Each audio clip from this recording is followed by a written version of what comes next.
Hallelujah, सबको जय मसीह की, प्रेज़ द लॉर्ड। मेरा नाम पॉल तारिक खान है और फिर भी एक नई वीडियो में आपके साथ में आया हूं मेरे प्रियानो। और हमेशा की तरह वीडियो में वचन में जाने से पहले मैं कुछ बातों को शेयर करना चाहूँगा, और वो बात यह है मेरे प्रियानो, इस बात को ध्यान रखें, जब भी परमेश्वर का वचन निकलता है तो एक ज्योति की नाई हमारी ज़िंदगी में काम करना चाहता है और अंधेरों में समय निकाल कर लाता है मेरे प्रियानो।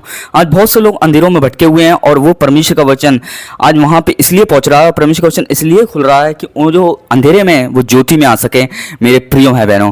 तो आज का जो वचन है मेरे प्रियो है बहनों, वो आप थंबनेल और टाइटल देख के समझ गए होंगे किस टॉपिक, किस विषय के बारे में बात करने वाला हूँ।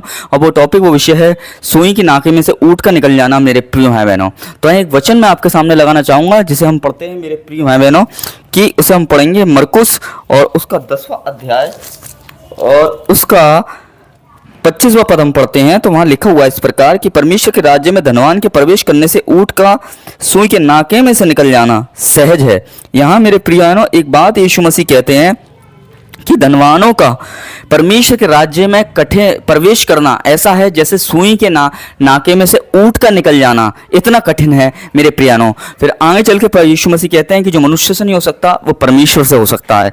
तो कहने का मतलब यह है, देखिए सुई का नाका कितना बड़ा होता है, बहुत छोटा सा होता है, पर ऊँट कितना बड़ा होता है, एक पहाड़ की तरह होता है। और एक पहाड़ का इतने से छेद में से निकल जाना बहुत मुश्किल है, अगर इंसानी सोच से देखें तो बहुत मुश्किल, पर परमेश्वर की सोच से सोचें तो ये मुमकिन है मेरे प्रिय भाई बहनों। तो यहाँ हम देख सकते हैं जैसे एक सुई होती है और सुई में से धागा ही निकल सकता है, इस छोटे से छेद में से छोटी चीज निकल सकती है मेरे प्रिय बहनों, और उसमें से बड़ी चीज़ नहीं निकल सकती।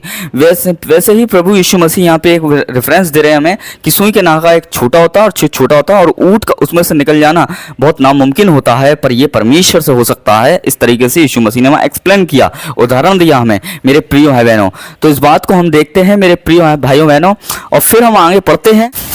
हालेलुया, सबको जय मसीह की, प्रेज़ द लॉर्ड। मेरा नाम पॉल तारिक खान है और फिर भी नई वीडियो में आपके साथ में आया हूं मेरे प्रियानो। और हमेशा की तरह वीडियो में वचन में जाने से पहले मैं कुछ बातों को शेयर करना चाहूंगा, और वो बात यह है मेरे प्रियानो, इस बात को ध्यान रखें, जब भी परमेश्वर का वचन निकलता है तो एक ज्योति की नाई हमारी जिंदगी में काम करना चाहता है और अंधेरों में समय निकाल कर लाता है मेरे प्रियानो।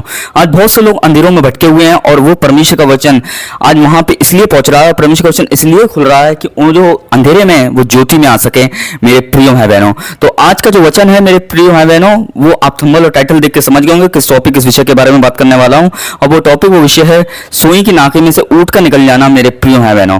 तो एक वचन मैं आपके सामने लगाना चाहूंगा जिसे हम पढ़ते हैं मेरे प्रिय भाई बहनों, कि उसे हम पढ़ेंगे मरकुस और उसका 10वां अध्याय और उसका 25वां पद हम पढ़ते हैं। तो वहां लिखा हुआ इस प्रकार कि परमेश्वर के राज्य में धनवान के प्रवेश करने से ऊँट का सुई के नाके में से निकल जाना सहज है। यहाँ मेरे प्रियानो एक बात यीशु मसीह कहते हैं कि धनवानों का परमेश्वर के राज्य में प्रवेश करना ऐसा है जैसे सुई के नाके में से ऊँट का निकल जाना, इतना कठिन है मेरे प्रियानो। फिर आगे चल के यीशु मसीह कहते हैं कि जो मनुष्य से नहीं हो सकता वो परमेश्वर से हो सकता है।